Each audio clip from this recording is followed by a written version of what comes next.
Friends, fans, and fine folk, grab your drinks and snacks and come on down to the campfire for this short rest with me and my friend Matthew Mercer.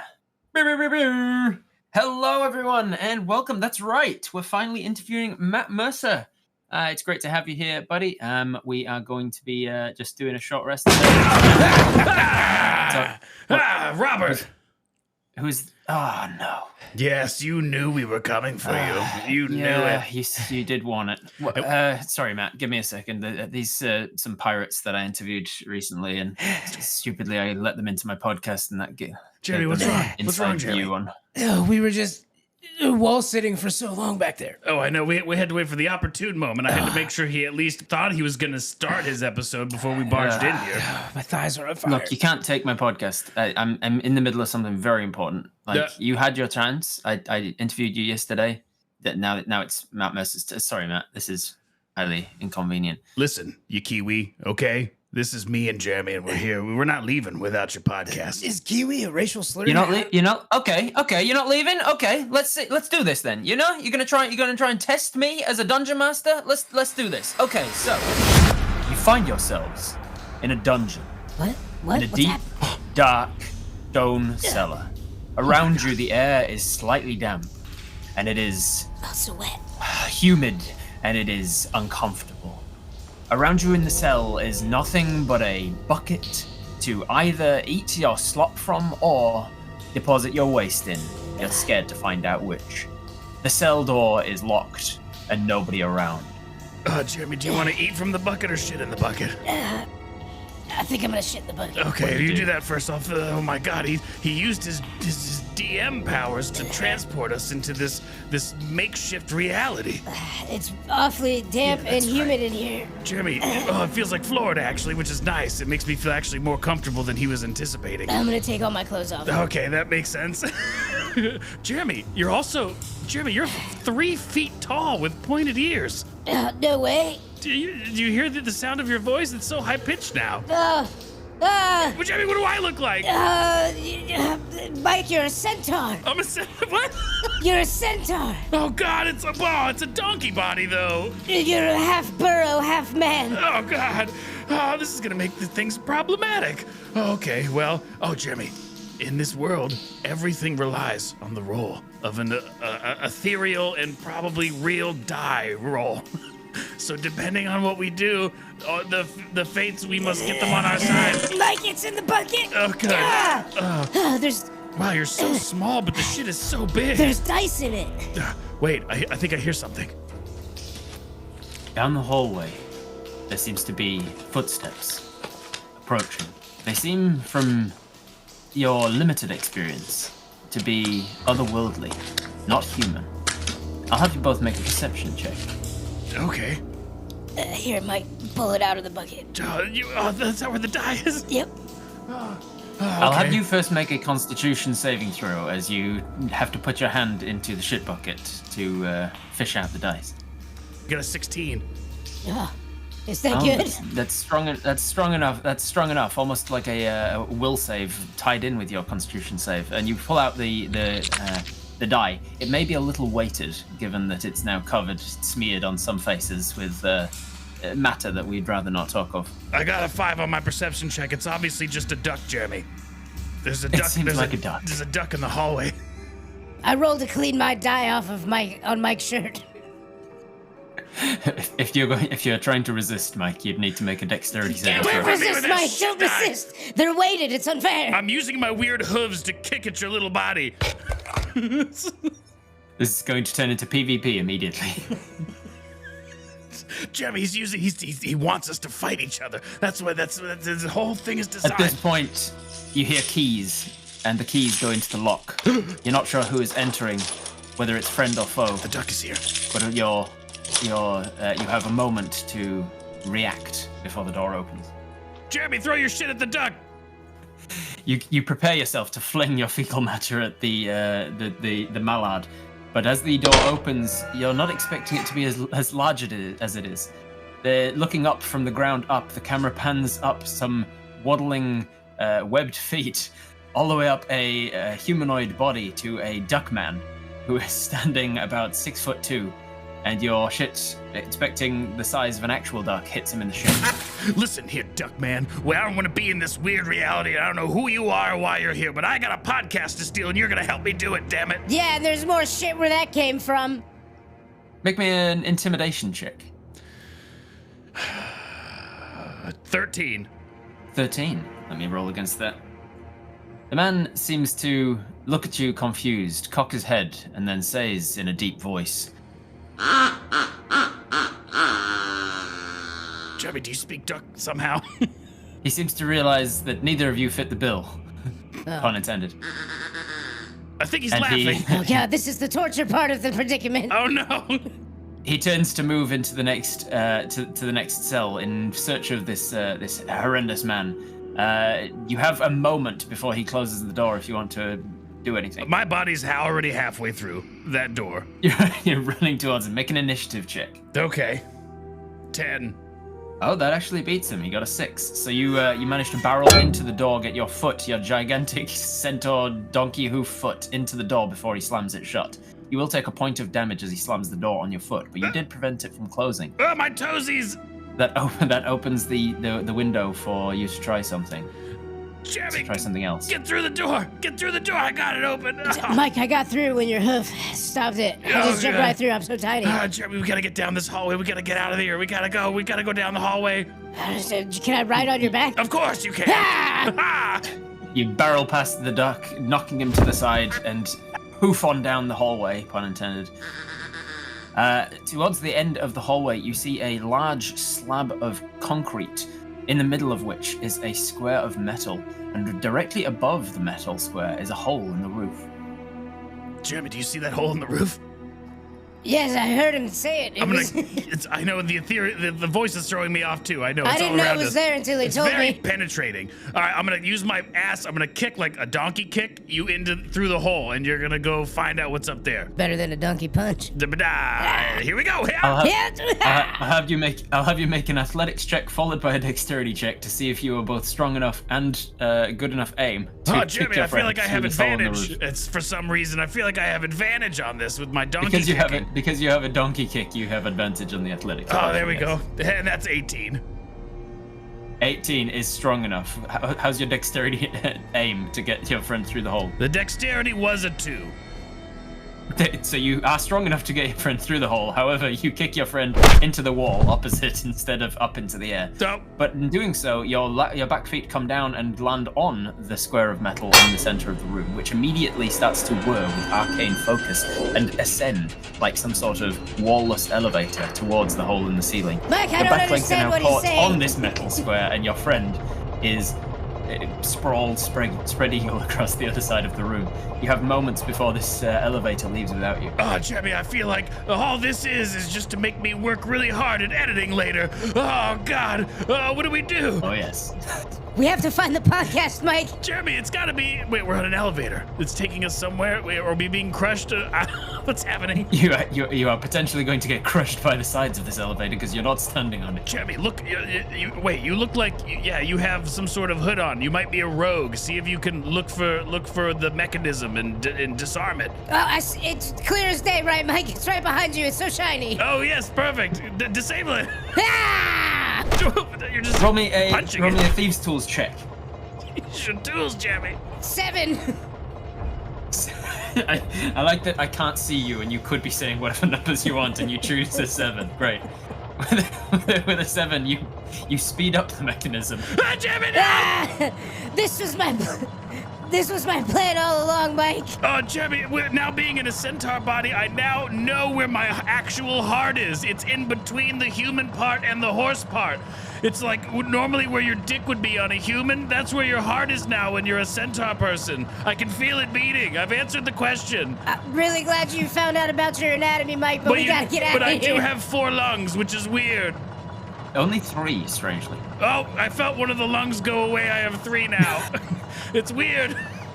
Okay. But 12 kidneys. I spit on it. I spit on the You mechanism. spit it. You solved my puzzle. I did it, Jeremy. The addition of saliva is exactly what this elevator needed to slow He down. thought he could thwart us, but we're so You smart. managed to get on the elevator and it ascends you through the hole in the ceiling.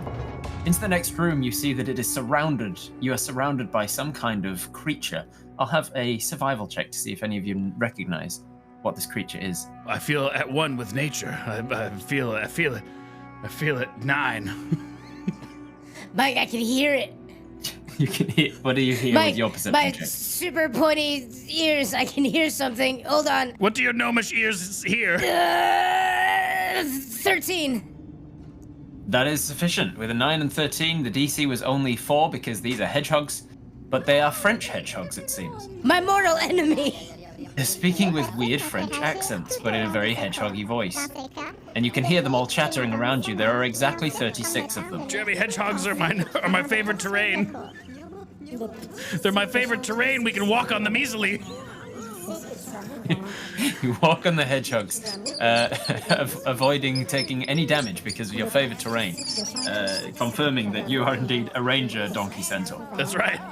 On the other side of these French hedgehogs, you get towards the edge of a room. It seems like the doorway out of this room is made of some sort of wood. You may be able to break it down if you're strong enough. Jeremy, this wood looks like it could be easily broken down. I have a feeling. I wonder which one of us should try and break it down, Mike. I throw Jeremy at the wood. Good choice. Jeremy hit I the wood, oblige. and the wood splinters. Jeremy, you take 4 points of damage, and you land spread-eagled on the other side. You see that there is a light coming from the end of the tunnel. Looks like a flickering campfire, and you can just about make out the voices of a very charismatic, handsome podcast owner called Robert Hartley GM, who is interviewing someone who's slightly less charismatic, but very famous. All right, Jeremy, we have to be really careful about this, and I fear that if I say it out loud, it'll give him ideas. But we don't want to do an Inception, okay? I don't want to have the game version of the guy whose podcast we're stealing send us into an additional level of D&D. Where our centaur is now rolling die for a new character. You see what I'm saying, Jeremy? I think I got what you're saying, Mike. I'm just gonna charge him right now. Okay. We go. You charge in. You miss the. Strangely, with your halfling rogue not seeing the traps, but you miss the spike traps that come up and shoot through your feet, pinning you to the ground. And a fireball starts to roll its way down the corridor towards you. He's Indiana Jonesing us, Jeremy. I told you this would happen, Mike. You've fallen into my trap, the dungeon master says. Fuck you, Rob. Shit. God damn it. I spit on the wall. Spit on the fiery boulder. Make an intelligence check for me. Jeremy, my brain, it's so big, probably. 16. With a 16, you realize that the only way to avoid the Inception situation here is to not go with the Dungeon Master, not not make for good players, to the point where the Dungeon Master is sick of playing with you and just lets you have whatever you want. I choose to fuck the boulder. I will seduce the boulder. Can you roll to seduce the boulder, please? Roll to seduce the boulder, Jeremy. This is my moment. Jeremy, you gotta get a nat 20 on this. I'm actually naturally quite beautiful as a tiny woodland creature. You do have advantage on this. So here we go. 11. Fuck. With advantage? Wait, roll a second one. Roll a second die, Jeremy. 19. 19 is fantastic, and I previously rolled for the sexuality of this boulder, and they are considered hypersexual and attracted specifically to roguish halflings. The boulder is very attracted. It changes its course at the last second, saving your friend from the 742 damage. Jeremy, you saved me. You saved me with your handsome charms. I know a freaky boulder when I see one.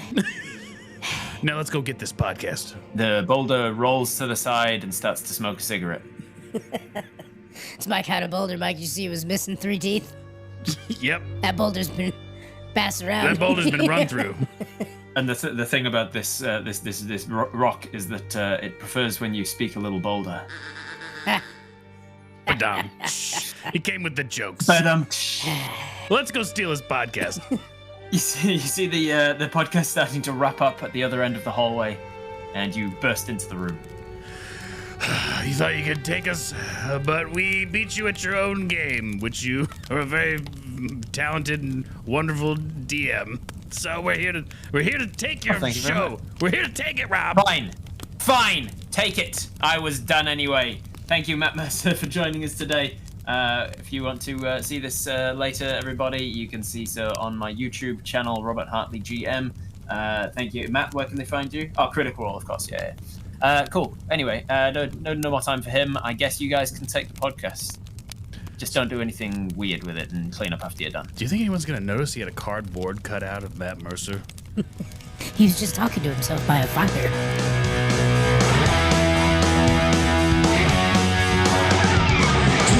Start talking about whatever they want. They're looking for some skill and treasure to hunt.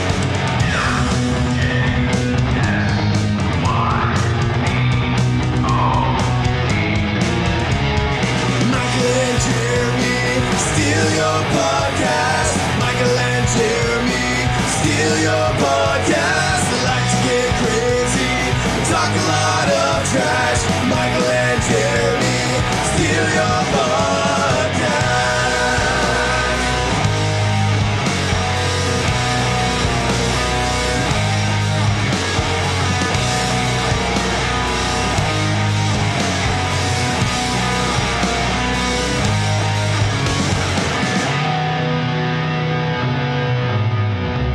Welcome, nerds, to Short Rest. Michael, Jeremy, steal your podcast, and say, hey, hang out by the fire. We got s'mores. Take a load off. You've been busy, you know.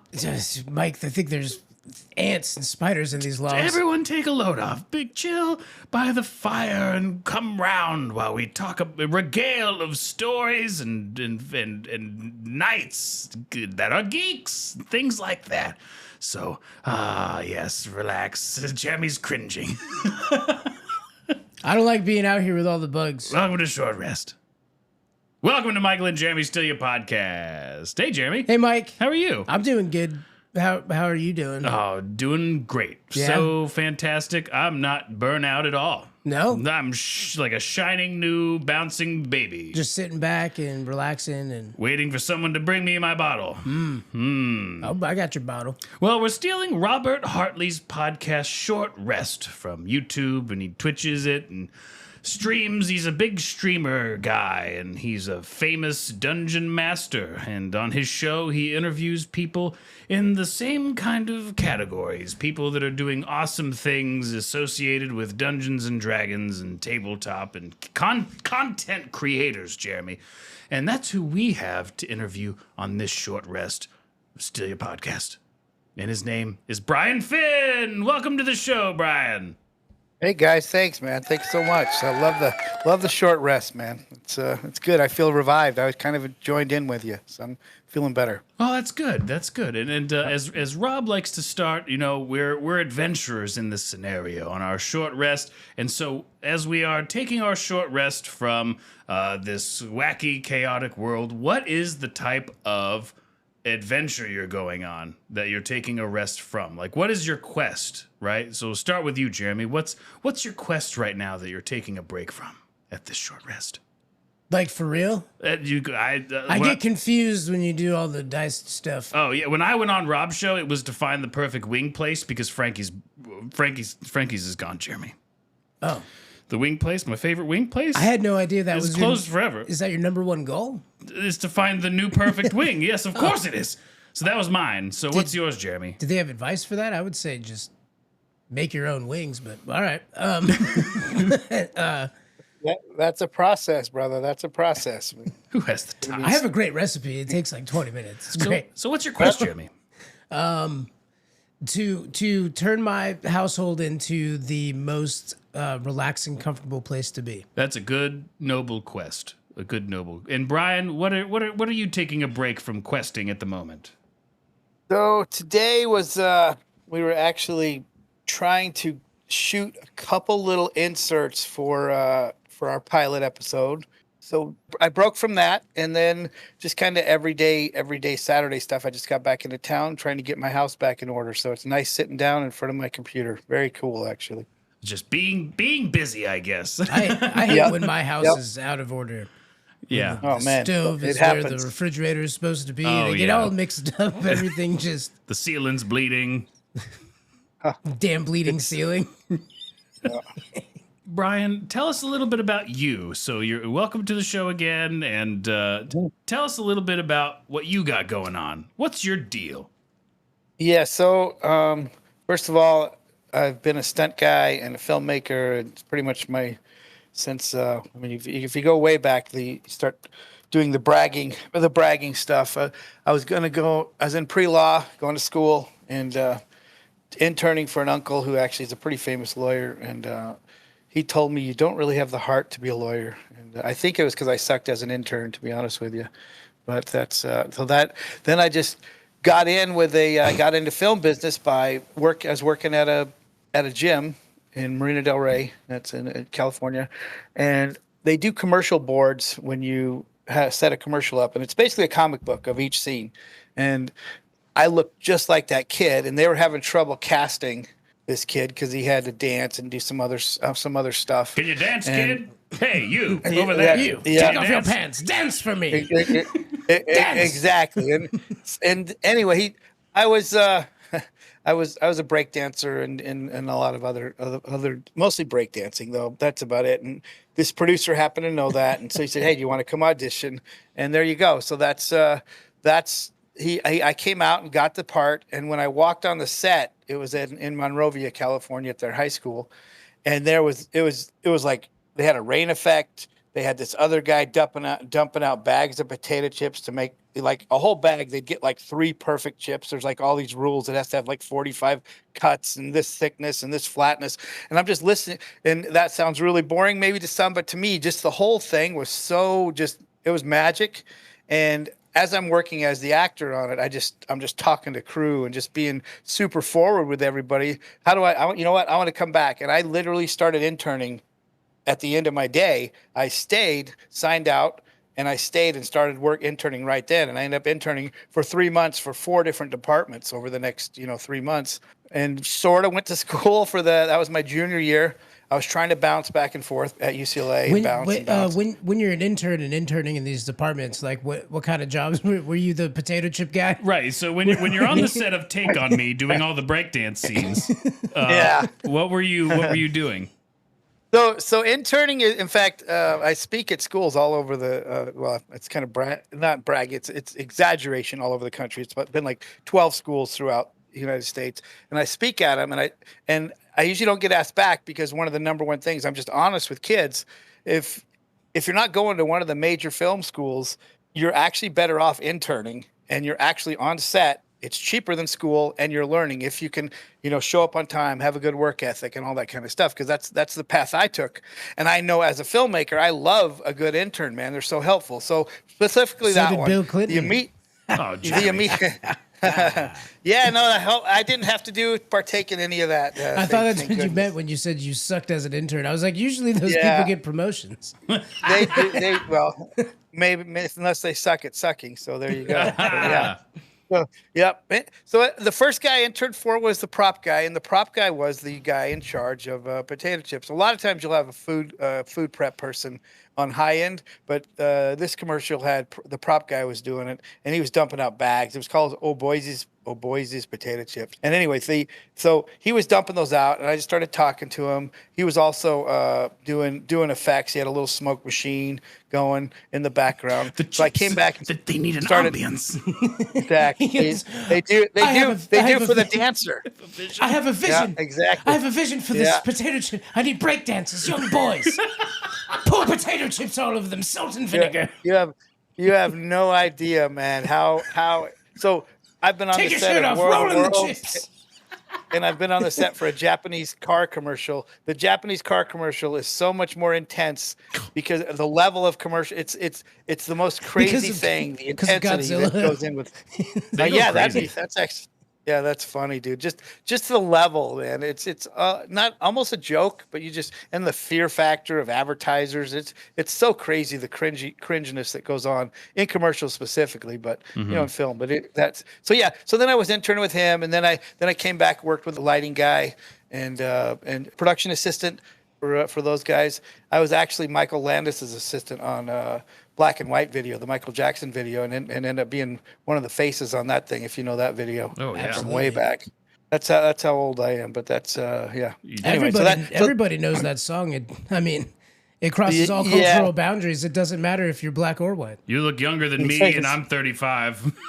Yeah, dude, that's funny you say that, man. I was training with my kid today, and my kid calls me grandpa when I don't handle it right. And there was literally a guy. This is today at the gym. My kid's like, "Come on, grandpa, let's hurry up." And he goes, "Dude, your grandpa's jacked." And I was like, "That is not what I want to hear, man," because it's fully believable that I shouldn't be 55 with a 13-year-old. That's for sure. So, Well, yeah, that's unless you're Anthony Kiedis. Oh yeah, Hit the button, Jimmy. exactly. There we go. But so that was interning and with all the departments, you just kind of coming back. You're working for free and you're learning and showing your work ethic, but you're also making all these great contacts. And that first year, man, I did a Super Bowl commercial, Olympic commercial. I did 90210. I did ended up doing 21 Jump Street. I did, but that's the original one. Yeah. But just You I were in the became original. more. You did stunts for the original 21 Jump Street. I think he was interning. No, I actually did. I did do stunts as a high school wrestler, which turned into be the SAG and acting part of it. Oh, so we're at the stunt part of your career now, huh? Yeah, just that's because I was a high school wrestler and I was commercials. It's 100% we're talking about word of sucking mouth. again. Yeah, exactly. Word of mouth. Yeah, talent of mouth. I guess we'll call it that. And then that led to a producer I knew said, "Hey, Brian's a high school wrestler." He knew the guy from 21 Jump Street. There was a wrestling episode, so that's kind of how that took place. And I just got along better. I thought I wanted to be an actor because that's pretty cool. But I just got along better with stunt guys always. Did you fall in love with Holly Robinson? No, but that's a valid question. Oh, Absolutely my a valid question. Yeah. I went over 21 Jump Street for the during the lockdowns and stuff. I was like, I need something that doesn't have today's bullshit in it. So I found 21 Jump Street, and man, that show was really good for a little bit. And Holly Robinson is just a bombshell. She was so gorgeous. So yeah, absolutely. And then the 90210 portion, I was too young for. And I was 24, 25, and they said I looked too young because of what's the guy's name that just passed away a few years ago? Luke. His last name's Luke. One of the main guys. That guy looked like he was like 32 while he was on 21 Jump Street, and I was in like an AA meeting with those guys. I was part of my scene, and it's like, dude, this guy looks like he's in high school. This guy looks like he's his dad. And they're like, we can't have those guys in the scene anymore. So that was pretty fun. But first I got in the props union and then the art production designer union. And then at the same time I'm doing stunts, which is SAG. So I'm working both, and I just stayed, like 330 days one year, right off the bat. Just stayed so busy, man. And just absorbed. I want to, and just film, not because as a kid I'm like, dude, I want to make films. It's like I just was thrown into this world, and I'm like, this is the coolest freaking world I've ever seen, and I just wanted to be part of it. And I grew up super poor preacher's kid. Like, I'm not even exaggerating. Dirt floors, just no groceries. People have to donate to us. And I just saw all this magic happening, and I saw money. I just saw all this stuff. And it was like creative and a good living. This is awesome. And you just have to work hard. I just had a good work ethic. So I just took off. I never said no. In fact, I was getting off work at, 8 o'clock at night and then going to do a night shoot and then coming back, whatever. And still do that to this day. We just, to randomly talk about stuff. I did a movie called, let me think what it's called, Kane Files and Vamp U, which Vamp U is a super underrated, awesome comedy, by the way. And Kane Files was a night shoot. Vamp U was during the day, but they happened to be within 2 or 3 blocks of each other in Salt Lake. And we were doing some really cool car stuff on Kane Files, and we were doing some basic fighting, and I was a stunt coordinator on Vamp U. So 2 of my best stunt guys and myself, we were doing both, dude, and we were literally sleeping in our cars for a couple hours and then going to the set on Kane Files, wrecking cars, sliding cars, going back to work with to vamp you, and it just somehow the things worked out, because usually you're doing 12, 14-hour days, then you're effed trying to be in two places at the same time. Buying more Hot Wheels, playing Pogs. Yeah. So anyway, so that's me. The short version of me is just anything film, any department. I still suck as a lighting guy. I never spent enough time to do it. Great I at wish I knew sprinkling more. potato chips. Yeah, Really exactly. Wait, does that mean you're the worst boy? There you go, man. I'm definitely not the best boy, that's for sure. Hit the button, Joe. And No, it's the wrong button. No, it's I wish that would help. That would, if I knew two things, if I was a better editor and a better lighting guy, I could make so much better content. Because right now I got to rely on pulling other people into my project, because most of my stuff, when I'm doing all these little visions that I have like 5 or 6 things kind of going, it's all right here, and I do 80 to 90%. I kind of just do it myself, pitching out these ideas, and I'm getting in front of people. I was just on the Mr. Beast a couple of Mr. Beast videos, and doing some crazy cool stuff in there. And I'm wearing a Geek Knights shirt, and one of the producers is like, "Dude, you play D&D?" And I'm like, "Not only do I play, this is going to be the coolest freaking show." And he goes, "Get out. My fiance has got me into it." Leave. Get out of here. We don't like your kind. And he was like, "Dude, Oh, you like playing games with math, do you? Get out of here." He's one of the main producers, and he's fully into, I'm talking back and forth with him about stuff, and, trying to get in front of them. And those kind of things are life-changing, Hopefully Mr. Beast is like, dude, he's a big fan of, a short rest, and he's all about this, and pick us up after this podcast. I really like the idea that you wandered into the business instead of being one of those people like, "I'm going to travel, Ma. I'm going to leave and go to California. I'm going to be chip commercials. I'm going to be somebody. I'm going to be the potato chip boy." I'm going to sit in an AA meeting in the back. You didn't do that. You went, "Oh, all of a sudden I'm kind of doing this and I really dig it. I didn't even know this job existed at all, dude. I'm going to do whatever I can to be a part of this." And you mentioned that you're starting to work on these projects. Tell us about some of these projects you're working on. So the one that's the most relevant, obviously for this group, is called Geek Knights. It's a vision I've had to give the real short version. I got into D&D when I was about 12 years old, and just die hard for a couple years, and then kind of disappeared from it. But ever since I was 12, I literally said, how cool would this be as a show, or to see? Because I would close my eyes. I would close my eyes when I'd go to sleep at night, and I would just be like in that world, in the the world with playing Keep on the Borderlands and the Double Doors and the Clerics and just all this magic that's happening. And I just close my eyes and I would just think about that adventure and other visions of it. And so I always thought, and then you get a little more advanced and you get in the film industry. I'm like, holy crap, imagine if we could take some of these magical moments that happen in our game, and it's just, talking about it, and some, depending on your DM, depending on your characters, how creative those things are and how descriptive they are. But what if you could freaking take actual stuff that the dice decided and see that come to life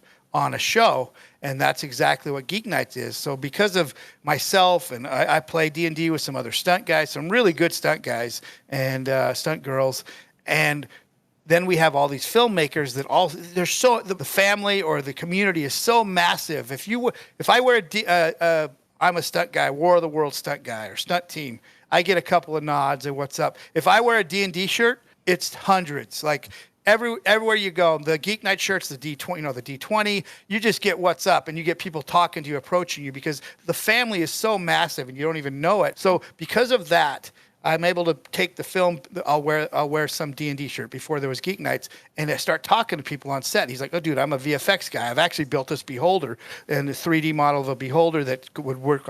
And I just started building this community over the last 4 years of people that want to help on this thing. And then we went and we played. We played 8 sessions.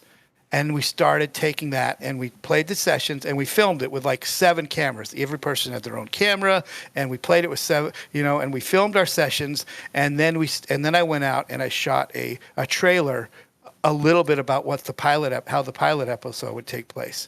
And that's what I've been working on. So the concept of the show is you get together, you play D&D and then those people go out and film it. Not those exact people, because the cast is half of the people are actually stunt guys and half are not. And so the person that they play in the fantasy world are completely different. It's like myself, the myopic person that I am, when I play D&D, it's freaking me. Even no matter what race it is, it's a little version of me or a big version of me. It's freaking me. So that's my imagination. But other people are like, dude, my person is nothing like me, and that's what we have. So 3 of the cast basically play a version with ears or with I'm going to be a themselves. trans centaur. Exactly. Yep. Exactly. What's your name? It's Brian. It's Brian. I'm Brian. Brian. Exactly. 7 foot tall, 600-pound orc rogue. Named Brian. So that part is really cool. And then the one of the best parts of this though is, so there's 8 episodes a season. One episode we're gonna take fan submissions, and the top 10 of those are gonna go into the poll and then get voted upon. And so every season, the I don't know if you call it the sweets episode, or probably the coolest episode will be whatever the fans submit, a one shot, and we're going to make that come to life. You have all this content and you guys for sure, just everyone has these amazing stories that have happened in D&D, and just the creativity, and for that to see, and for even fans to just tell that story, they get so magical about it. When I cast this, I put a cast out to a bunch of D&D groups throughout the country, and we had about 300 people. A bunch flew into Utah to do it. So I went through about 300 people, and one of the things I would ask is like, what's their most magical moment? What's their character? And just to see that person light up to talk about their magical moment and what happened, and that's where that concept came from. And then the other part of Geek Knights is there's three prongs to it. The other part is Geek Knights People of D&D, which from the casting, I'm casting this, and one of the guys, the third guy I met, he's a dungeon master, and he's like, I said, what's one of your magic moments? And he said, so I have this group I play with on Thursdays, and I have a friend that has an autistic kid, and she asked if he could come. So, and we worked him in, and he started out, the kid would never get eye contact. He was always looking down. I'm talking with my hands right now, and so it doesn't help. But anyway, he's always looking down, and he doesn't really partake. By session 2, he was a barbarian. They just kind of helped him out with it. He said by session 5, whenever he was the barbarian, this kid spoke with his chest. He had a voice. He just came out of his shell. And now he plays D&D 3 times a week with groups of autistic kids as a way to train to rehab these kids and really work with them through their and I was like, oh my gosh, I stopped after that, and I went outside and I go, and I think I was working with Ammon and I can't remember the other person, Ariel maybe, Steve. And I said, guys, we have a documentary going right now. This is not just casting. We're going to go, the people that we find of this that are just have these cool stories, we're going to follow them to their house and talk about Geek Knights, people to their house, break into their house. Exactly. Whatever we got to do to get this. D&D is not a basement nerd game, man. It's so badass and so just enormous and just encapsulating with so many people. Oh yeah. One of the other girls, she was like a wallflower girl and super shy and doesn't want to really, was very nerdy but didn't know. And she goes to the type of person who would hang out in a basement. Exactly. So she's there and she's like, dude, I had this crush on this kid. He was like prom king and all this other stuff. But they're in this big group with their youth group. And people started, they just went around the room and said, what do you like to do for your fun? And they started, and she's like, I like to play D&D. And she said there was like 22 people and like 17 of them all said they like to play. And now she's married to that guy because of the D&D. It brought them together and they ended up hooking up and dating. And then now they're married together. So it's pretty freaking cool. Those are some of the stories that get told in this doc. We've been working on it for a year. We went to Gary Con, we went to Gamehole Con, we went to Gen Con. Gary Con? Yeah. Gary Con, in Gary, Indiana? Yeah, we did. Yeah, we did, man. So we went to all these places, and through that, I got to meet Ed Greenwood, if you know the creator of Forgotten Realms. I consider him like, that guy's like the living Michael Jordan of D&D right now, in my opinion. Just so massively creative. And I just he was signing books, and I go, dude, can I have 2 minutes to show you something really cool? And he says, well, what is it? And I go, it's a trailer for something. I'm bringing D&D to life.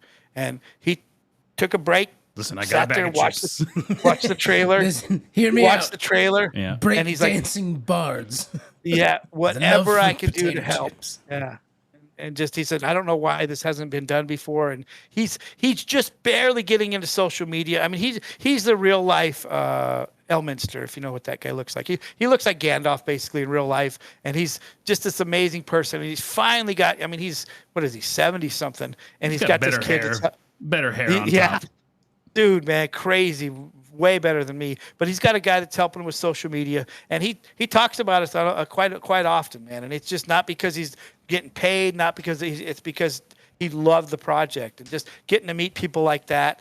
Like 5 or 6 of the original TSR people that worked with Gary have all been part of this and just asked to help out any way they can. It's all these OG legend people, you know. And we're trying to get we're in the stage right now where I took that trailer. And I've stretched it into about a 37-minute pilot, which we're getting ready to launch. We're just trying to figure out how to get it so we can monetize it a little bit, so it can lead to more. I'm also waiting on. There's like 4 or 5 people, including the Beast team. If if they want to do it without releasing the pilot to the public, then we'll go that route. But if I think it's going to end up being like, dude, here's our pilot, and all you people that are doing podcasts and YouTube. Everyone get that word out, and then we'll try to raise awareness. And we're definitely going to be putting the link in the description where people can watch the trailer, because that's one of the things that I fell in love with when I you and I met at the Dead Wars in Utah.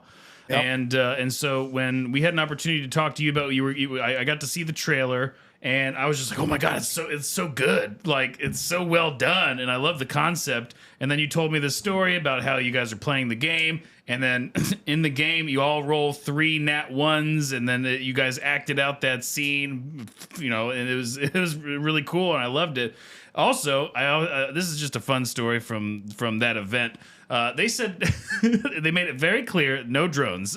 And then at the very end of the Dead Wars, when everything was finishing up, lo and behold, there's a drone. And off to the left, who do I see controlling the drone? Yeah, dude. It's legally a toy drone. You got to use the mini Maverick, not the actual Maverick. It's badass. The mini. Yeah, dude. The shots that I got are so incredibly cool. And you know what's interesting about the Dead Wars? You say so. Geek Knights launched 3 days before the original Dead Wars, and we were at the first Dead Wars thing. That was the first time we went and did anything together as a team. And we have all this footage from the first one, and then 1 year later, that year went so fast. Yeah. And this same thing, getting some really cool little magical little drone shots and stuff. So I've been chastised a bit for doing that kind of shenanigans. That's for sure. It was great, and I thought it made me like you so much more. I was like, oh, he's an anarchist too. Perfect. Dude, yeah, I only play video games to exploit. There's no doubt about that. And you had mentioned that you are going to be holding for Geek Nights and acting out the campaigns and everything. You're going to have a poll after people submit their stories and everything. How are people going to be able to submit their D&D stories? And then where is this poll going to happen? So we haven't set up everything on the website. The website is geeknights.com though. It's and there's 2 K's, Geek and then Knights, like Knight in Shining Armor, and you spell both of them out and put them together, geeknights.com. And in that place, the goal right now, as it stands, because we don't have any funding, it's just me, it's all we're doing, is we do have a self-streaming service, which means you basically subscribe and then you can watch the pilot. You can watch the trailer. You can watch the BTS. You can actually watch the whole entire campaign. For those people that like the 2 hours of just kind of funny D&D play or whatever you want to call it. People love it. They do, man. It's those kind of people are so cool, and I enjoy it. I'm not as like even Critical Role is way too, for me personally, it's a little too slow. So, but the amount of people I think they will love Geek Knights, man. And then when you see, like, we're not writing a script at all. It's like those 3 nat 1s happen on camera. And it's like you have the wide, you see the dice, you see the wide, you see the reactions, and then so in the pilot, it literally goes from give me, that we had got exhaustion and some other things, so we're rolling with disadvantage, and it started with him go, I got a 14, and of course the rule guy in our party's like, not the DM, the rule guy's like, dude, you got exhaustion, you got to roll with disadvantage. So boom, that's the first one that started. He was the next guy because he chastised him. God punished him with a nat 1, and then the third one in a row, nat 1, right in a row, and then Jesus is not on your side today. Exactly, and then and also the dude that had that started that also touched somebody else's dice that day. So there was all this other stuff going on, and then the girl that's like our Sheldon or whatever the guy is from the show, the Big Bang Theory. Yeah, exactly. We have a girl that's literally like super math skilled, and she's like, and we're like, dude, 3 nat 1s in a row, and she's like, yeah, that's 1 in 8,000. You really freaking know that. And I'm guessing that was recalled from something else, but she freaking pulled it up just like that, man. So we're like playing, and then we go out and with me and my fight choreography and the other stunt guys, we're doing some really cool fight stuff. We're light on VFX for our pilot. I think we have one kobold scene with a fireball and some other got stuff. a fireball in there. Yeah, so we have some. That's the part, because I have literally, I'm like, dude, what can I trade you? Can I give you Toby Keith's guitar? What can I trade you? Give me. I need a little more VFX, man. I can't do any of that at all myself. Do you have Toby Keith's guitar? I do. I did all his Ford commercials and all his music videos during that period, both as a stunt guy and an art director. And I have his actual guitar, dude. And I have some really cool pics and stories about Toby Keith as well. So what's your favorite Toby Keith story? Okay. So he has a scene with So one time he shows up to my trailer covered in blood. Yeah, this is. I don't even. You gotta hide this guitar for me. We're gonna see how this is gonna go, and I have to remember her name, which is terrible. But she is. Is it Heather Locklear? Let me pull up. That is a I person. should know her. Yeah, it's Heather. I think it's Heather Locklear. I gotta remember. She was huge at that time, or she's still pretty big, pretty famous. Anyway, she's dating David Spade. She's the love interest in the Toby Keith video. And she comes to set, and she's wearing a teeny little skirt, tiny skirt, and we're doing a scene on the couch. I like where this is going. Yeah, no, and it's there's nothing on underneath that skirt, and I see the first person to notice is Toby, dude. But I mean, it's not because anything other than, dude, it's there. Brian. It's like, Hey, Brian, look at Heather over there. He pulls out one of those sticks with a mirror at the bottom of it. He's like, there ain't nothing up there, Brian. Yeah, and so she's now pretty much the whole crew knows, and I guarantee she knows, dude. I mean, it's possible not, but it's just too much. There's too much awareness going on there. So then pretty soon the AD's like, hon, the whole crew's having trouble working. I think you need to go cover that up. And that was an interesting Toby Keith story. Heather Locklear nude. Ooh, you're learning. I gotta look up if it's David Spade, and Heather if it's her. No, David Spade. David Spade Heather. nude. Yep, it is Heather Locklear. Cool. So, okay, yeah, no, she's so beautiful too, man. So anyway. Oh yeah, Heather Locklear is great. Yeah. Yep. So that's one, and then my buddy Moon and Toby, while he's doing his song, and he just broke and could not pull it back together. So those are and he's super nice, super chill, just mellow dude, and so freaking massive. I mean, he's got to be every bit of 6'5", dude, and Rehun, I don't know, he's a massive dude. Anyway, that guitar ended up with me because we're doing every scene for the Ford commercials. We did one. He uses a Takamine, kind of like an acoustic Takamine is what his guitar is. And so he has one that has the Ford logo and one without the Ford logo. And we have to do every scene both ways. And the one without the Ford logo ended up with me. And then that was kind of how it just ended up, man. And it was one of those things like, dude, that's a very cool thing. I'm just going to hang on to this for a little while. If they ask for it, I'll give it back. Other than that, dude, we're just going to hold on to it. And it survived a house fire. in 2013. I pretty much lost an entire Probably house. started the house fire. It's the spirit Yeah, of the exactly. person he killed and he killed someone with the guitar, gave it to you. Brian, we like to get to know, and our audience get to know the guests kind of on a deeper level. So we got a couple questions, and Okay. so I want to take you back, and this is multi-layered. I want to take you back to the first time you took a girl out on a date. Now this includes like what kind of kid you were, what you were into, like the music, what kind of kid you were, and the girl you were going after, and how that process happened. All right. It's me on a date. It's not just me. Like, you're not talking first kiss stuff. You're talking me on a date, huh? Hold on. I'm going to do a shot right now because I need some liquid courage. Let me find that. What am I drinking today? Let's find something. We got some. This could get really, really good, but I'm not there yet with you, man. I need like I need 18 minutes, and I think we're at 16. I need to do 2 lines and then chug this bourbon. Hold on, let me call Exactly. Toby real quick. He's not alive anymore. Oh man. No, he's not. That's absolutely. I know, man. If I end up needing Geek Night money, I'm gonna auction that freaking guitar off and get some VFX money, man. That's what I'm gonna do. First date. The sucky thing is that I don't just recall my first date instantly, which is terrible. Well, how about that? You mentioned the first kiss. I think everyone kind of remembers how nervous they were and what was going on at that time. So let's go with that. What kind of kid were you though? Like, and let's set the year and time. And... Okay. Yep. First kiss was 3rd grade, and I had a little girl. Kim was her name. I remember her very well.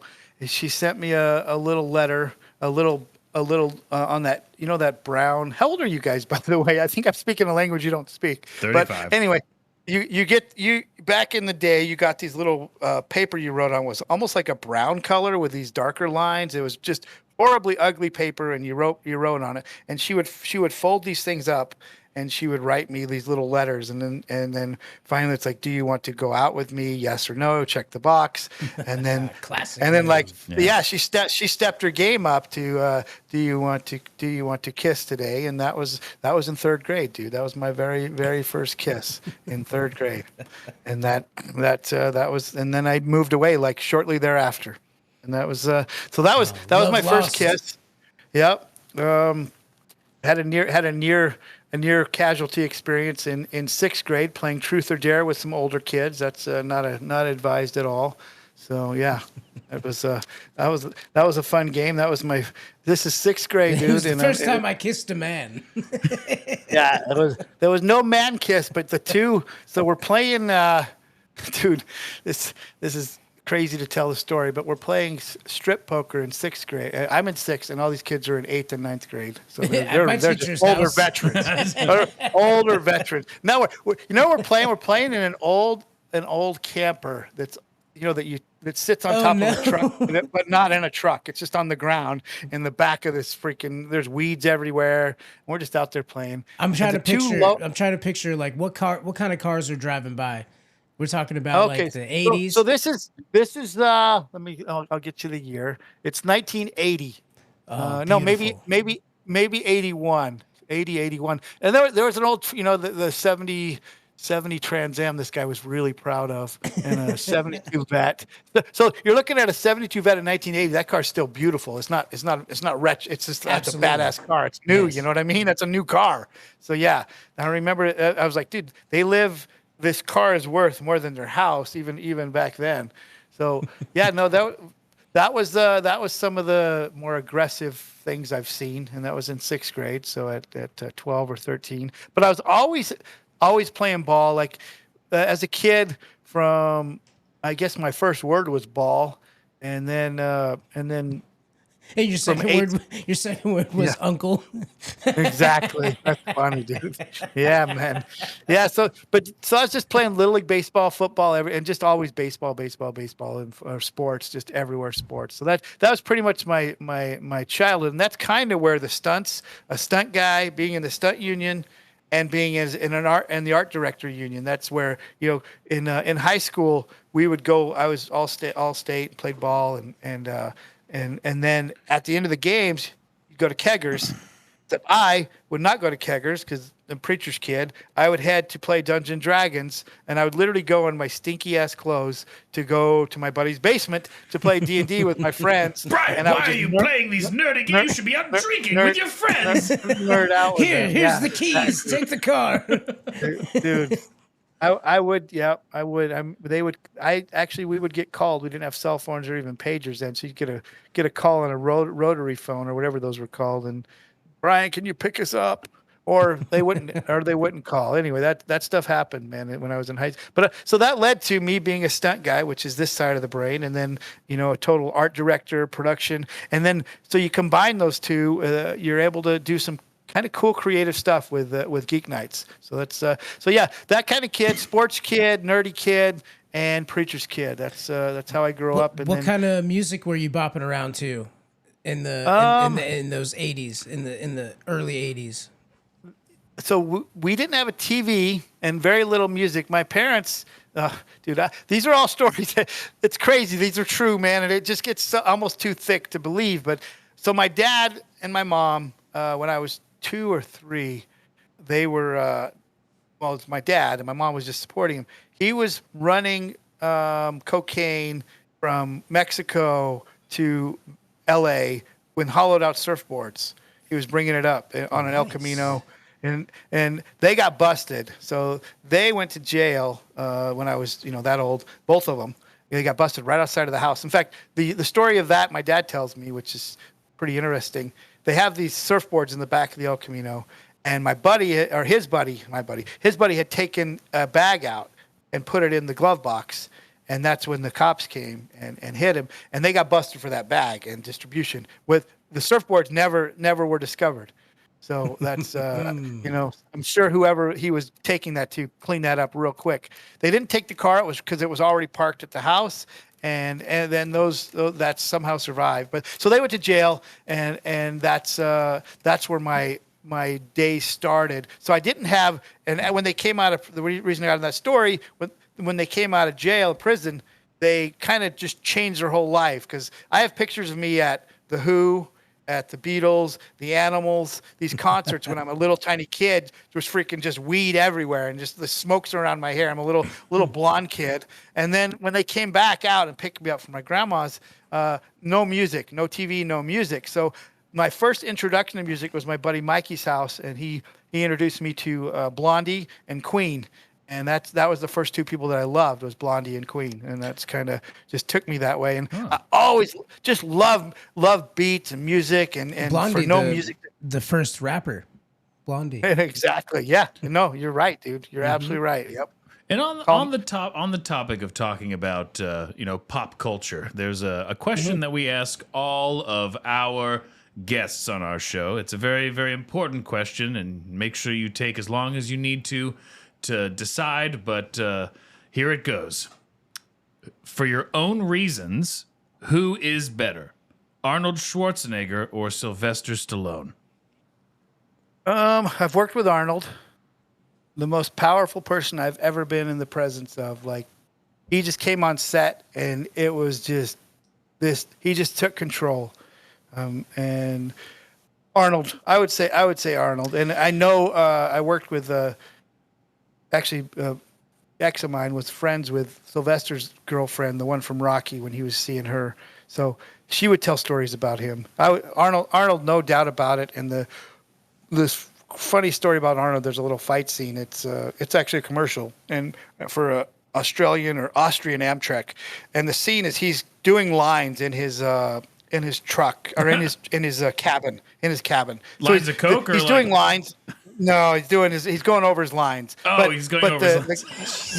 Yeah. So the guy. Yeah. Oh, I got some good stories about that too. We'll lead right into that. But anyway, so the concept of the commercial is he's coming along, and the guy delivering food, room service, or I guess it's cabin service, whatever you are, is for your little room in your train, and he hears, "Oh, rip your heart out and reach down in your throat and rip your heart out," or something like that. And the guy's shaking with his little orange juice and breakfast. And Arnold opens the door really fast, and he grabs the orange juice. And now me as a prop guy, I had attached all the things because the dude was legit shaking. I don't know if he was acting or whatever, but he was because he's supposed to shake, but he was really nervous working with Arnold. And so he kept spilling. So I basically glued or taped everything down, and Arnold grabbed the orange juice. It wasn't part of the script or idea, just to take a drink, and the whole tray comes up and it pours all over him, dude, just pours everywhere. And he's like, don't worry, shoot from here up. Don't just shoot the fucker. You got 3 takes. And that's what he tells him. So the whole commercial then became from his chest up because there's orange juice that looked like he peed his pants from the spilled orange juice. And that's what he said, man. I don't even like trains. Dude, exactly. And he's like, and the other thing that was so powerful is you get 3 takes, small, medium, large, no more. This is not a flag documentary. And it was just, he was in and out. He walked in and out. And then I just worked with his son and saw him again and actually got to talk to him about that commercial, which was really if you cool. ever see Arnold again, can you ask him, Arnold Schwarzenegger or Sylvester Stallone, who's better? It's got to be Arnold, dude. They're both. Yeah, it's got to be Arnold. I don't think there's any question. Now movies wise, probably you got to go Rocky, but still, Absolutely. Got to be Arnold. Although out of me personally, T2 is one of my top 5 movies of all time. So That's another Schwarzenegger on the books. And I did what I had to do to win, but somebody wouldn't let us win. That's right. Is Schwarzenegger lead that pretty good? Huh? He's we're pretty neck and neck right now. Yeah, I think. Okay. I believe. And he'll take it. He'll take it again. I don't know, man. The more people we get listening, the smarter they get. I also wanted to ask. So when we were texting for you to come, I can cut this if I have to. But you had name dropped a big name on a project that you're working on. Oh my gosh, dude, it was freaking crazy. I didn't know this. So the series is called Shrinkage. I didn't even know there was a series with him in it, but it's Han Solo. It's freaking Harrison Ford, and we're doing stunts, and I'm doing a water scene getting to do in a scene with him. So it's man. Is it already crazy done? cool, Are you dude. done with it? Like, are you going to see him again? We filmed in San Pedro, and we're all done, dude. We're all That's done. amazing, dude. That's so awesome. cool. Dude, You got to be so pumped about that. I don't, in an interview, you kind of drop names and you got to say what you're doing because it's part of the thing. But dude, you just happened to text me right when I was leaving, and I was just like, dude, I don't even know if I'm walking on anything. I'm just freaking flying right now because I just got to do a scene with freaking Han Solo and Indiana Jones, and it was badass, man. Harrison Ford called me a young man. Yeah. Oh, exactly. He gave me a hard candy. Yep. I have 5 call sheets that I've kept, and that's one of them. Sure. Yeah, Absolutely. because I think he's obviously number 1 on that list, and then and then I'm like 7, I think, of the cast of that day, because stunts are technically SAG and cast, so you're in the same listing with them. It's pretty cool. So, Pretty cool. Brian, where can people find you? How can people follow what you're doing? What's the time frame on when we're going to start to see some episodes drop? And how can people support you to make this thing happen a little bit quicker? So, Geek Knights Studios is our YouTube channel, and let me see. This is terrible, and I had a really kick-ass social dude that kind of helped. He hasn't been as rapid as he should. Let me just pull up our IG. Are you on my IG? You probably know better than me. Let's see. I know I've subscribed to your YouTube channel. Oh, cool, man. Okay. The moment I met you, I subscribed to your YouTube channel. Dude, that's awesome, man. Yeah, check out that Ed Greenwood interview I did, man. It was really cool. I will. He's so legendary. So it's Geek Night Studio on Instagram. And then we kind of gotten away from TikTok for whatever reason. So those two, and then Facebook, not that active. Just geeknights.com. If you could sign up, just get on the mailing list for us, the email list. We don't bombard, we don't sell. Everything we'll send you will be directly, about the show. And right now, we actually have a pilot that I'm pretty psyched about, but it's we haven't released it. There's like 5 or 6 things I would love to do to it, and I don't know if I'm going to. And I'm also in the some minor negotiations back and forth. But we are so close, and we're talking about dropping the opening credit scene where you just kind of get an intro to each of the characters and their person that plays them. It's like a minute 30. We tried to. It's funny that I said it's got to be under a minute 30 for Graham, for instance, for IG. So our opening credits, we're thinking about releasing that in the next 2 weeks, and it's ready to go. So That's there you awesome. go. And that's a cool little piece of ear candy, I guess. Yeah. Brian, real quick, I know Mike's itching to get this wrapped up. We're running out of time, but Mike Tyson or Jake Paul? What I think, it's Mike all day, but I think my personal opinion is it's going to be fake, but I'm still going to watch it, and I would take Mike all day for that if it was real. But I think it's going to be, I don't know, man. You can't not watch it, dude. I don't think you can. I think you have to watch it just to I'm figure out absolutely going to watch yourself. it. Absolutely. Yeah, dude, you have to, man. You have to. It just Mike would crush. Dude, that guy's he's not even human, man. It's just insane what kind of. I grew up with those that dude is. ESPN throwback channel. Oh yeah. Going hotel to hotel and roofing, and it would always be like a Mike Tyson documentary. It'd be like 4 hours of just Tyson fights. It's me, I'm Mike. What? Exactly. It's me, I'm Mike Tyson. Oh God. So fun. Yeah, dude, just crazy. So yeah, I go Mike on that. All right. My focus is bad. You know, I got squirrel syndrome. It just goes, and then it's like, dude, what were you talking about? What did I even get here for? So that happens all the time. Just so many stories that I want to talk about. Oh, the other thing, which is not obviously we're long, but just to tell you guys, do you remember a guy in a buffalo that was that huge YouTube thing? Guy on a buffalo. Yeah, exactly, dude, exactly. So.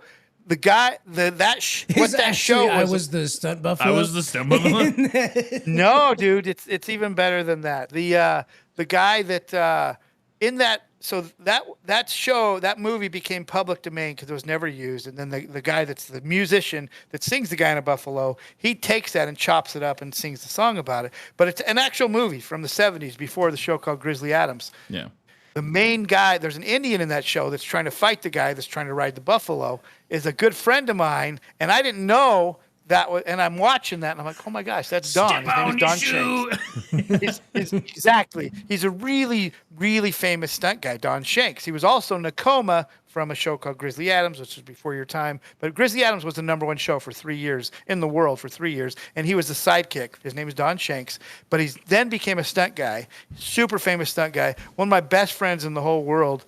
I did a sit-down interview like this, and he's telling me stories that I think I'm freaking cool, can talk. This dude, I mean, even that show, Guy on a Buffalo, he talks about the cougar scene where they have to, and in this interview he's saying, yeah, so they want me to jump off the cliff with this cougar attached to me, and it's a real cougar, and they jump off, and the cougar was trying to scratch the crap out of him. People went to the hospital every day, he said, every day. In fact, the main guy went for 3 months, and then they would pick up filming again, and he got hurt like the first day back. It took like a year to make that thing. And he said, so the cougar's like, just going crazy on him as they jump off the cliff. And then they land in the water, and the cougar literally pops up and looks around, and it came up and started like hugging him, like, please take me to the side. I'm so and he sorry.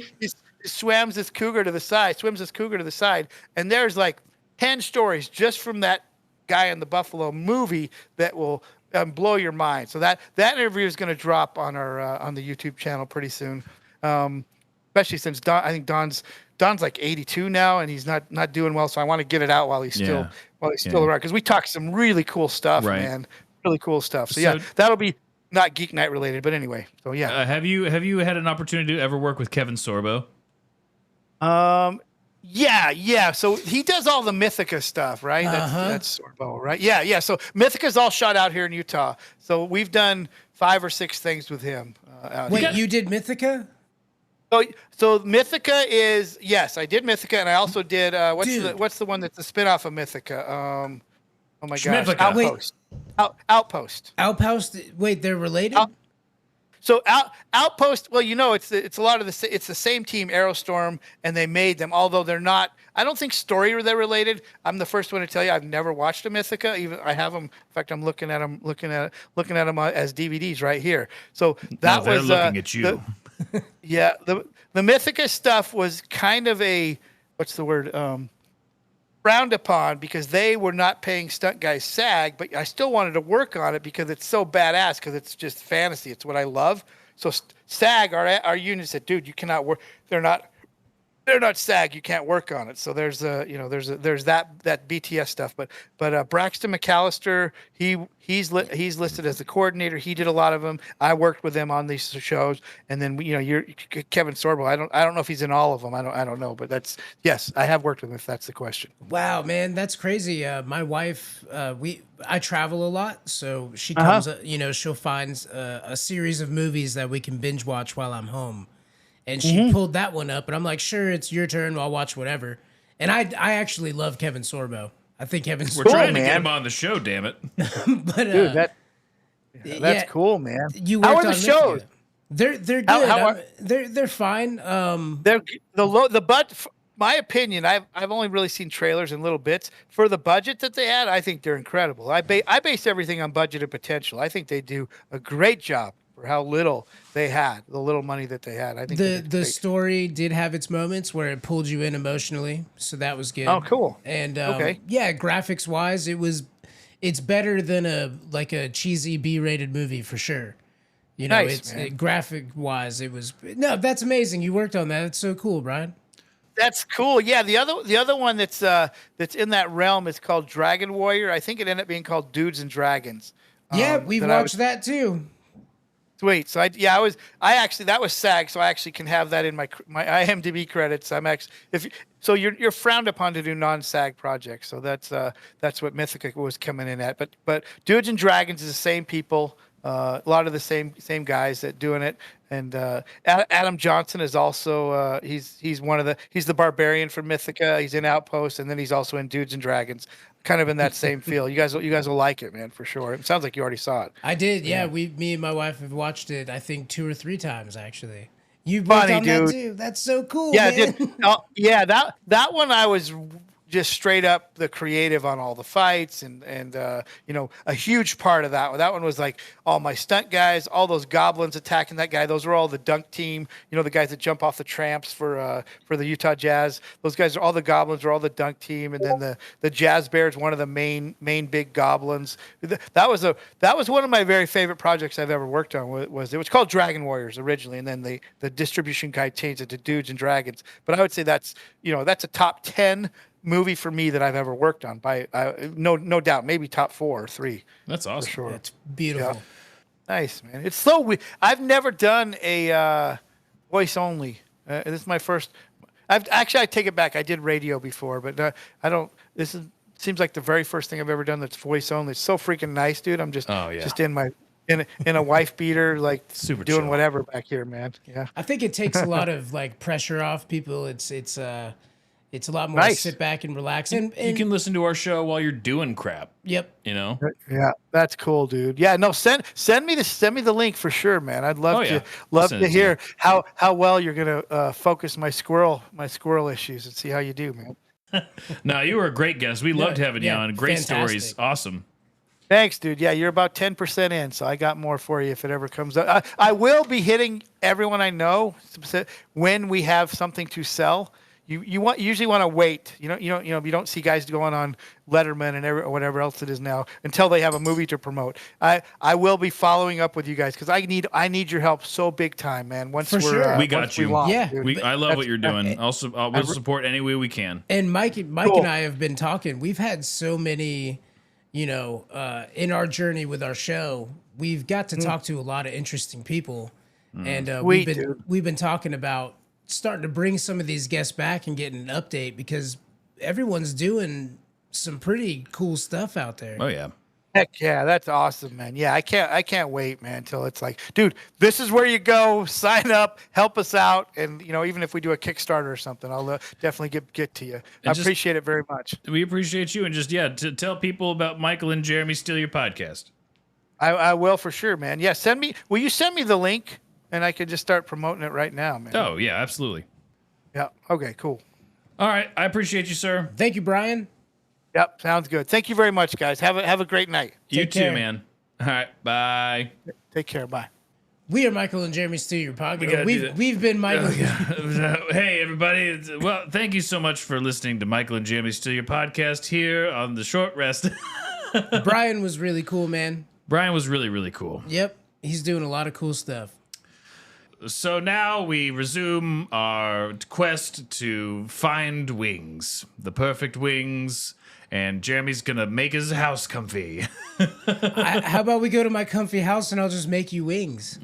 Oh, two birds. I'm really You good. could be the wingmaster. I'm the best wingman. Make sure you follow us on social media. Go to Michael and Jeremy Steal Your Podcast on Facebook. 5-star us on the podcast platform that you're listening to us on.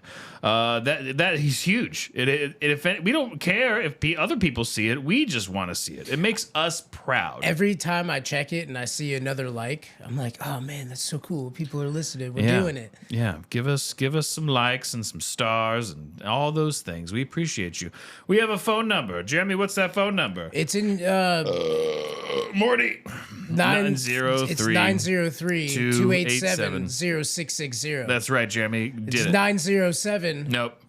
No- 903. 903. You just said it. 287-0660. Call, leave a voicemail or a text. We'll play it on the show. Do we have a voicemail, don't we, Mike? We don't. Oh, all right. And I wish I did, Jeremy. I wish I did. I wish I fucking did. But I don't. Okay? Anyway, go to our second channel, Michael and Jeremy Steal Your Podcast Supreme, where you'll be able to hear our interview with Rob after we were done stealing his podcast. We sat and talked. That channel has all of our Patreon episodes on it. Yeah. So if you're like super dedicated to Spotify and you don't want to type in patreon.com, you can listen. /MJSY-Pod. You could just go to Spotify And link your Patreon to Spotify and Bada get bing, bada boom. everything in one spot. Boom. You don't have to have multiple. Get out of here with those multiple clicks. Wow, it sounds so simple to get extra content. Yeah, for $3 a month, Jeremy. Wow. That's a drop in a hat, Wow. for us street performers as we do. Jeremy and I have to pay for a tattoo to get on our butts soon, okay? Of a melon head. We have to get melon head tattoos on our butts. Oh, we drank so much on that episode. Jeremy, we have to. Together. We can't go back on it, Jeremy. Can it be black and white? Yes, of course it will be black and white. Yeah, it's going to be small. As God. small as the man will make it. But we'll get them and probably videotape it and put it on our Patreon page. No. Yes, of course we will. Videotape I'll it? videotape you. You can't do anything. You're getting a tattoo of a melon head on your butt. But my butt is exposed. I'm only going to videotape your face while it's happening. Okay. And then cut over your butt to the tattoo artist who's focused. He's narrowed in on his wonderful art that he's making on your butt. Poor guy. So listen to Short Rest. Go to Rob's channels. The Short Rest. Robert Hartley. He does a lot of stuff with Viva La Dirt League. If you haven't heard about that troupe, then you can check them out. And he does some D&D skits with them.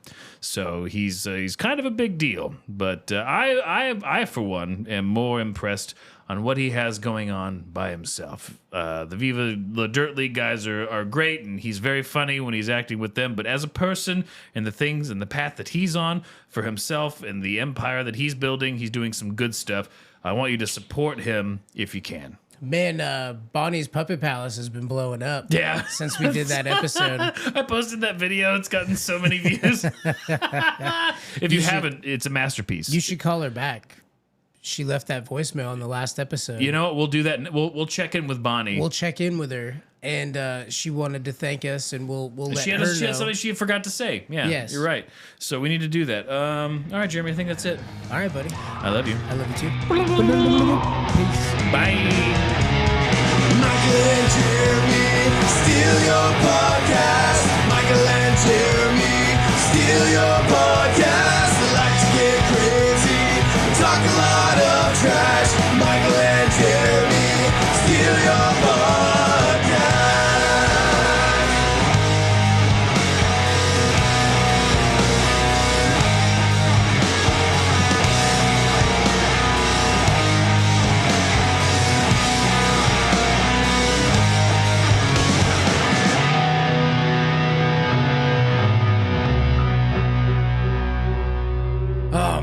Oh, Brian's so cool. I can't wait to see what these Geek Knights are going to be making. He has a 6-pack. He can do a backflip. He's so strong. Shit's crazy, dude. What a nice studio Rob has. At this point, you see a gentleman enter the room. You don't have to say it like that. I just see you walking in. You're walking into your own room. Yeah, but I'm used to it. There's not much. Hey, Mike. I have to narrate everything in like third person, otherwise I don't know how to tell stories. He looks at you and says, I don't know how to tell stories if it's not narrated in third person. And then he says, give me my podcast back. What? Hey, Mike, Jeremy? when we took this guy's podcast, I found this book. I found his Dungeon Master book. Oh, the one that's whispering? Yeah, it's got some spells in Oh, it. no, don't read that. Oh, yeah. No, Here, don't, check no, this, don't read check that. this out. Look at what it says. No, that's, yeah. Read it out loud. You want me to read it? Read it out loud. It says, voulez-vous coucher à moi? Allez-moi? C'est soi? Oh! Is that the book of how to speak hedgehog? French hog. Mike, I think Mike, I think it's gonna suck him into the book. I think we're gonna play him at his own game. Oh my god, he is being sucked. Yeah. No, please! No, I hate being sucked off of this plane of existence! Rob, you awaken in a brothel, but they're all on break. There's nobody there. Oh, damn it. This sucks. Are they on a break because I tired them all out? They're all on break except for the old janitor. Mike, go. You see the janitor sweeping. He says, You're still here, huh? This is my favorite place to be. Why do you talk like that? This is Michigan. This is I'm an outsider. I'm from a different planet. Ah, and then the janitor releases the special clasp on his broom, and it turns into nunchucks. No! My nemesis! we don't like your kind around here. Then do something about it, I say, as I whip my belt off, and it turns into a whip. Your pants fall down and roll initiative. My initiative's of 12. He rolled a 7. I'm gonna whip at his legs, and I'm going to try and trip him over. I got an 8. That unfortunately does not hit. He nunchucks your belt away, and now you guys are tied together in this nunchuck belt connection. And he looks at you, and He's dreamy-eyed. Yeah, dreamy-eyed. Yeah, he's looking at you, and he says, I mistook you. I'm so sorry. I thought you were one of those dungeon masters I've been hearing about. Oh, I am. Just a different kind. And then I'm gonna flip him over. No! And I'm gonna get him as if he's excited for me, but then I'm gonna use this as an opportunity to escape. I'm gonna run for the door. I need to find my way back out of this plane and back to the real world. you run through the door, and on the other side, Is the same janitor. yep. Interesting. And he Seems says, like we're in a recursive dungeon. and he says to you, One of these roguelike dungeons. that Have I've you heard seen about. my twin brother? He's the one with the mop. I got the broom. Yes, he was wanting to do dirty things to me, which as a janitor he shouldn't. No, He should really be Chad. clean. What a silly guy. Hey, the exit's right over Yeah. here. You can just go. Thank trying to you very sweep. much. Yeah. I'm gonna leave the exit, trying to be respectful of the areas he's already swept, and I'm gonna go through the next door. yep, you go through the next door. It's an all-you-can-eat buffet. It's chili night. It's chili night at Taco Bell. There's the Taco Bell in the brothel. I realize that if there's a way out of this, it's going to be to become such a pain in the ass player that I might have to force the dungeon masters to just give up on the game. So what I'm going to do is I'm going to use my wish to cast Simulacrum as an 8th level spell, casting an exact copy of me. But that means that it has all of the same spells that I do already, and then the Simulacrum therefore has the Simulacrum spell. So Simulacrum is going to cast Simulacrum on me, which means that it's going to cast another clone, and then the clone is going to have another spell of me, which has Simulacrum, so it's going to have another one. And then that means theoretically I can make an infinite number of me, all with as many spells. I give up. Oh, wait. There we go, I do it. You can't fuck with me on my own podcast with Dungeons and Dragons rules. I'm back here, and I'm back in the real world, and I'm going to take my podcast back by force. Cast your spell, I dare you. I'm reading the book, Mike. What? I got this. All right. Cast your I spell. got a net 20. Beat that. All right. The spell starts to take effect. All of a sudden, the wall falls apart, and an army of janitors run into the room and start gnawing Wait, at your he's in the real. knees. Is this back on the level of the real world? After you've given DMing, there's now janitors in the real world in this I don't know podcast. what's real anymore, Jimmy. The wall falls down, all the janitors run in. You see Michael and Jeremy from Michael and Jeremy Steal Your Podcast. Wait, is it the fourth sitting wall in a that falls studio. down? The fourth wall falls down. Hey viewers, how you going? I don't want. Okay, here, just take it back. We had our way with it. Just take your damn podcast back. Oh, what is that smell? Why does my podcast smell now? What did you do to it? Well, when Jeremy shits in D&D, he shits in real life. Ah, for fuck's sake. I'm Did you light a campfire? That's why I light a campfire in here every time I'm talking with guests. I'm a It method. gets rid of the fat. I'm a method player. Smoke bomb. Fredge hogs. Yeah, We that's missed opportunity. French hugs. Yeah. Fredge hogs. French hugs. We need to go again. Okay. Restart. Start from the top. From the top. I know what a D20 is now. Let's go. All right, so I was going to make a joke about you shitting out a D4, which would be very painful because they're like tiny little caltrops.